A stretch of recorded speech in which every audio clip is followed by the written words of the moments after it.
Guys आज मैं सिखाता हूँ कि कपड़े कैसे पहनते हैं। पहन लिए कपड़े। आयो रे माँ।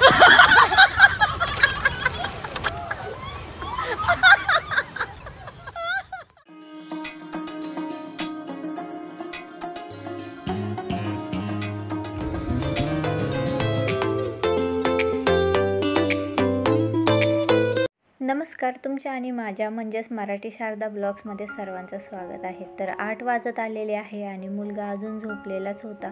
तर रविवार होता आणि मी पण तसं उशिराच उठलेले आणि हा पसारा तुम्हाला दिसतोय कारण की मी काढलेला आहे पसारा। किचन आवरणार आहे मी, संडे आहे तर उशिरा पण उठलेले आणि थोडंसं म्हटलं आरामात कामं पण चालू राहतील आणि थोडंसं किचनकडे पण लक्ष देऊया संडेच्या दिवशी।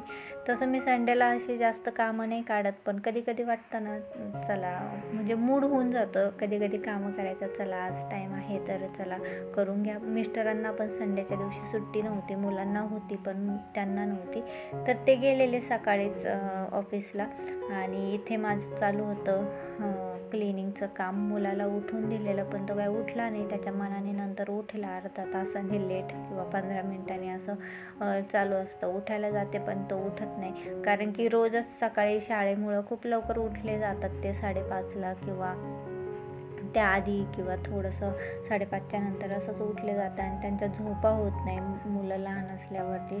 तर म्हटलं रविवारी त्यांना मग मी झोपून देते किंवा सुट्टीच्या दिवशी मी त्यांना झोपून देते आरामात आणि मी पण आरामात उठते कारण की आपलं जे रुटीन असतं रोजच घड्याळाच्या काट्यासारखं आपण जसं काटा फिरतो तसंच आपलं पण रुटीन असतं। मुलं शाळेत जातात तर सकाळी सकाळी धावपळ, पुन्हा ते येतात तर त्यांच्या आधी सर्व काही कामं आवरून घेणं, तर असंच चालू असतं। पण रविवारी मी स्वतःसाठी थोडंसं देत असते, म्हणजे लेट उठणं, थोडंसं आरामात कामं करणं असं असतं।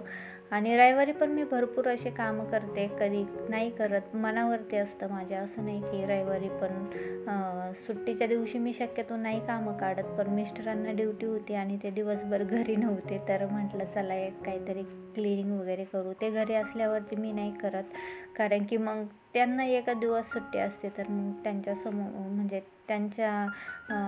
ते घरी असल्याच्या नंतर मग त्यांच्याबरोबरच आपलं काम करता करता थोडंफार वेळ घालवायचा। मुलं पण घरी असतात तर मग ते इकडून तिकडं कामात मध्ये मध्ये चालू असतं, त्यामुळे मग मी शक्यतो कामं नाही काढत। पण त्यांना ड्युटी होती रविवारी पण, म्हणून मी किचन वगैरे आवरायचा निर्णय घेतला। म्हटलं मुलं तर चालू असतात, त्यांचे खेळणं वगैरे त्यांचं चालू असतं, तर मिस्टर नव्हते तर मग मी म्हटलं किचन आवरून घ्यावं आणि इथे मी माझं क्लिनिंगचं जे काम होतं सकाळी ते करून घेत आहे। आणि याला जायचं होतं खाली सायकल खेळण्यासाठी, तर तो चेंज करून जात होता ब्रश झाल्याच्या नंतर। म्हणे नाही मी शॉर्ट बाईचा शर्ट घालून नाही जाणार, बाहेर ऊन आहे। पण बाहेर काय ऊन नव्हतं, पाऊस पडतोय कधी मध्ये, तर आभाळ आलेलं होतं, तर तरी पण तो लांब बाईचा शर्ट घालून गेलेला। आणि मग मी त्यांच्यासाठी मॅगी बनवलेली। संडेच्या दिवशी मॅगी किंवा जे लवकर असं पोहे असंच बनलं जातं, तर मग आई पण उठलेल्या, आईंसाठी मी चहा करत होते, त्यांना मॅगी दिला दोघांना, म्हटलं खाऊन जा, तसं जाऊ नका। आणि मग मी आईसाठी चहा बनवलेला। चहा झाल्याच्या नंतर थोडेफार जी पण भांडी होती ती मी घासून घेतलेली आणि कपडे लावलेले होते आधी, तुम्ही बघितलंच, मशीन पण लावून घेतलेलं होतं मी, तर ते धुवून झालेले 2-3 वेळेस कधी कधी मशीन लागतं, म्हणजे लागलं जातं। मुलांना सुट्टी असल्यावर त्यांचे युनिफॉर्म, स्कूल बॅगी वगैरे सर्व काही मी धुवून टाकत असते रविवारी किंवा शनिवारी कधी कधी सुट्टी असते तर तेव्हा पण। तर कपडे वाळून झालेले आहे घालून, तर इथे बघू शकता मी सारं किचनमधलं जे पण डब्यातलं सामान होतं ते सर्व काही काढलेलं। आणि दुपारची वेळ होती 1-1:30ची, तर तेव्हाच मी आवरायला घेतलेलं। आणि इथे आईचा जेवणाचा टाईम झालेला, तर भेंडी बनवलेली, बेसन पोळी आणि चपाती असं होतं जेवण। तर किचन क्लिनिंगचा व्हिडिओ मी सेपरेट तुम्हाला म्हणजे शेअर कराल, दुसरा व्हिडिओ येईल तेव्हा तुम्हाला दिसेल कसं क्लीन केलं वगैरे वगैरे वगैरे। तर इथे बघू शकता ढग आलेले होते, पावसाचं वातावरण होतं आहे मध्ये आधी असं चालू असतं. 2-3 वेळेस तर पाऊस पण झालेला आणि मी पूर्ण किचन क्लीन करून घेतल्याच्या नंतर अशा पद्धतीने दिसत होतं आणि एवढा सगळा पसारा झालेला होता, काय कुठं ठेवू काहीच समजत नव्हतं. तर कसं बसं मी आवरलं ते किचन, पण किचन आवरल्याच्या नंतर खूप छान असं वाटतं आणि भारी वाटतं, एक वेगळंच असं म्हणजे प्रसन्न असं वाटतं. तर रात्रीची वेळ झालेली आणि इथे मी आलू मटर बनवलेला आणि त्यांना जायचं होतं ड्युटीवरती. तर आलेले ते 5-5:30च्या दरम्यान आलेले आणि मग मी त्यांच्यासाठी जेवण वगैरे, रात्रीची वेळ पण झाली होती, 7 वाजता मी जेवण बनवलेलं. आणि मुलांसाठी अशी तुम्ही चपाती करू शकता स्माइलीवाली, याचा व्हिडिओ पण मी शॉर्ट अपलोड केलेला आणि व्हायरल पण गेलेला तो व्हिडिओ. तर त्याबद्दल पण थँक्यू सो मच. मस्त वाटतं व्हायरल गेल्यावरती व्हिडिओ, भलेही 4-5 हजार का व्ह्यू येईना.